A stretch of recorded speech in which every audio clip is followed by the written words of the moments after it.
Alô galera, beleza? É um comentário sobre esse handmade que chegou para minha mão para reparo. Os transformadores bem dimensionados, linha, Schucker, né? E o de saída, então são aparelhos com transformadores bem dimensionados, o que a princípio é um bom sinal. Embora, segundo o dono, esse transformador terceiro montado nele, isso o dono que me relatou, tá?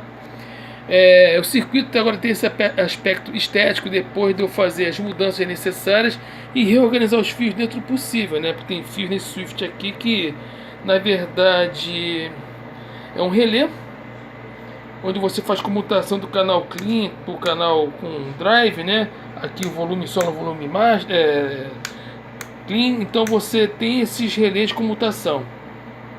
E aqui estava bem mexido, bem forçado, então aqui eu optei nem mexer para não correr risco de danificar esse relé e procurar cabelo em ovo.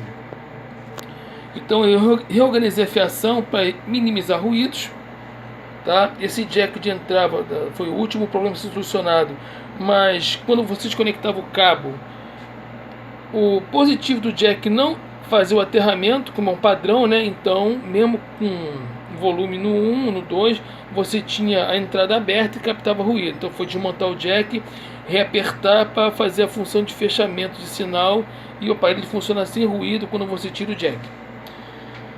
Mas vamos lá então. Então, após fazer as medições básicas, nessa fonte está agora corrigida, mas ela estava toda subdimensionada, daqui a pouco eu falo. O aparelho chegou, fiz as medições básicas de tensão, tudo legal. Está funcionando também com as medições dentro do parâmetro. Você liga e vem aquele famoso pom bem forte. Aí você vai ver que uma das EL34 estava literalmente em curto, tá? Eu peguei uma das que eu tenho, botei para teste e o aparelho funcionou. Aí começaram a aparecer os problemas, tá? O primeiro problema era um ruído de deficiência de filtragem ou filtragem nenhuma. Aí você vê de cara esses capacitores com problema, você constata ele, você troca eles e o ruído reduz, mas não some ruído. Beleza, aí você vai procurar onde você pode ter mais ruído. Aí você fuça e nada. Acabei que eu tirei todos os capacitores, medi todos bons, inclusive esses dois novos que eu botei, tá? Então remontei a fonte, sente que o problema do ruído não vem da fonte. Aí você começa a analisar o circuito, né? E você começa a ver que ele tem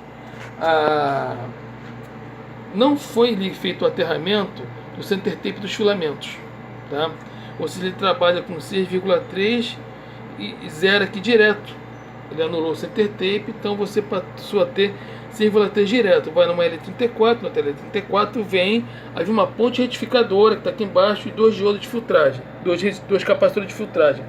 Cada um de 4.700 micro, que fazem 9.400 microfarads, né? Você somando os dois tem paralelo, 4.700 mais 4.700, 9.400. Ou seja, você tem retificação e alimentação desses filamentos dessas 3 12X7. Esse aparelho tem 3 12X7 e 2 L34. É um clone da Damasco com algumas modificações pessoal que o dono do aparelho fez. Ele deu uma customizada, mudou o tempero dele no aparelho, né? Então você vê que sai um terminal do positivo, que esse é o lado negativo da alimentação de filamento, esse é o lado positivo, né? E vem para um diodo, aqui é um IN4007, que vai alimentar uma linha que trabalha com esses dois relés. Nada demais, né? Relé tem que ter alimentação. E tinha originalmente esse capacitor aqui de 2.200 microfarads configurado nessa ligação. Negativo no negativo e o positivo aqui no diodo, tá? Perdão, aqui depois do diodo. Então você tinha isso aqui, tá? Negativo no circuito e o capacitor ligado aqui, tá? No polo positivo do diodo. Então você começa a esgotar as possibilidades todas, você reviu a fonte, está toda beleza, está o ruído. Então você vê, você analisa e você vai por eliminação. Uma das últimas causas que eu testei foi isso aqui. Foi eu desligar esse diodo e o capacitor que estava junto, que o ruído parou. O amplificador funcionava no modo clean, mas não tinha mais a comutação para o canal com ganho, né? Porque estava cortada a alimentação dos relés. Então você subentende que o problema vem nessa linha. Agora você raciocina, você já tem 6,3 volts, né, retificados, com uma filtragem alta, você tem um diodo, né, e você tem esse capacitor aqui. Então eu soltei esse capacitor e simplesmente o ruído todo acabou. Talvez o rapaz tenha feito essa gambiarra aqui que só aumentou o ruído por não ter achado o defeito original, que era aqui. Os capacitores já não estavam filtrando, tá? E certamente ele foi aumentando o ruído com o passar do tempo. Acredito que originalmente esse capacitor não existia no projeto do fabricante. Ele foi colocado aqui na esperança de minimizar o ruído aqui. Só que com a filtragem da fonte feita e a retirada desse capacitor, o ruído todo zerou. Talvez o início do problema tivesse sido aqui. O capacitor ele começa a perder a capacidade dele de fazer o acúmulo de energia, começa a perder essa capacidade, começa a não fazer filtragem e o ruído vai aumentando. Talvez numa época anterior isso aqui até tivesse surtido efeito, algum efeito positivo. Mas quando foi feito o reparo da fonte com a troca dos capacitores e a fonte voltou a trabalhar com a filtragem normal, esse capacitor, ao invés de ajudar, passou a atrapalhar. Então foi feita a retirada disso aqui, feita a ligação normal, arrumada a fiação toda que estava muito bagunçada, e eu não posso dizer quem fez isso. Acredito que o fabricante não iria entregar um aparelho para o cliente no estado de fiação que isso aqui estava muito bagunçado. Eu dei uma organizada, alguns fios curtos vindo para o fabricante que eu optei não mexer, porque esses relés já foram bem fuçados, né? Então vai que você arrebenta um terminal desse e arruma cabelo em ovo. Então foi feita uma revisão geral, e para variar, os problemas de alteração de componentes são sempre na inversora, né? Os resistores de placa, os resistores de catodo, então foi tudo trocado. Já estavam mesmo os resistores frios com alteração, eram todos de 1 watt. Ele fez uma placa menor, ou seja, ele podia ter colocado os dois de 2 watts como eu botei, mas botou de 1 watt, funcionou, estavam alterados. Mas há quantos anos esse aparelho funciona, né?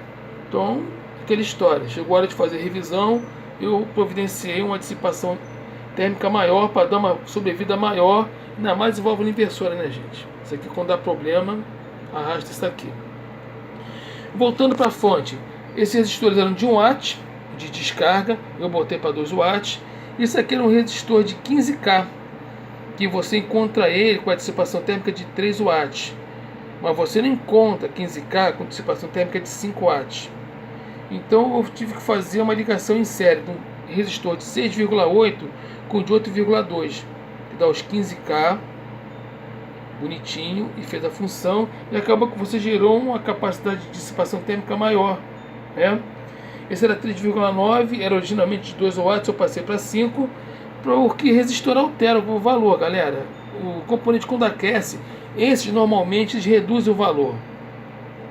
Então você tem um resistor de 15K, ele começa a aquecer, está 15, 14.8, 14,5, 14, 13.8, a resistência vai baixando, a voltagem vai subindo, aí começa a desequilibrar a válvula inversora, começa a acontecer problema na saída, tá?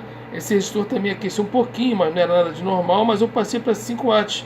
Eu entendo que esses amplificadores 5 watts seria o mínimo aceitável para a longo prazo você não ter problema na fonte. Os capacitores vinham colados de uma forma assim muito estranha, tipo isso aqui, ó. Esse era o sistema de colagem que tinha nesses capacitores de fonte. Como eu desmontei toda ela, e esses dois eu troquei porque estavam danificados, fiz a colagem, né, com siliconezinho direitinho, mas com capricho seria a palavra certa. Então um aparelho legal, na Praia do Marshall, com algumas personificações, um tempero pessoal que o rapaz fez, um aparelho sim, que vale a pena ter. E tem que se bater palma para o camarada Handmade que faz um projeto desse, um aparelho, ele é muito bonitinho montado. Eu vou fazer um vídeo curto sobre ele montado, e agora está totalmente funcional. Esses valores eu não tenho como saber se são os originais do aparelho, porque segundo o dono já é o terceiro trafo de linha colocado, e eu não sei se o trafo de linha colocado seguia os padrões do projeto, normalmente que seria 10K e 10K, mas com esses valores 15 e 3,9 você mede as voltagens, tá batendo no parâmetro. Então, tá aí, tá funcionando. E o grande pull, gente, resistor de 1 watt envolve inversora, não dá. Se tivesse espaço, colocaria de 3 watts inclusive, tá? Então tá aí, grande. O problema sempre do valvulado é manutenção inadequada normalmente, né? Isso aqui também estava tudo muito bagunçado, demo organizado, esses resistores, entendeu? Aquela história, eu não posso dizer quem foi que fez isso. Porque esse aparelho passou pela mão do fabricante, voltou para o fabricante e depois passou na mão de outros técnicos. Tem que ver parar na minha e eu dei a solução final no aparelho, tá? Então tá aí, gente, o aparelho que valeria ter, sim, é um timbre bem Marshall, tá? Com algumas modificações no pré, mas nada que fuja muita regra, tá beleza, gente? Então é isso aí. 2L34, 312X7, o típico som Marshall. Tá novo de novo. Um abração a todos, uma boa tarde.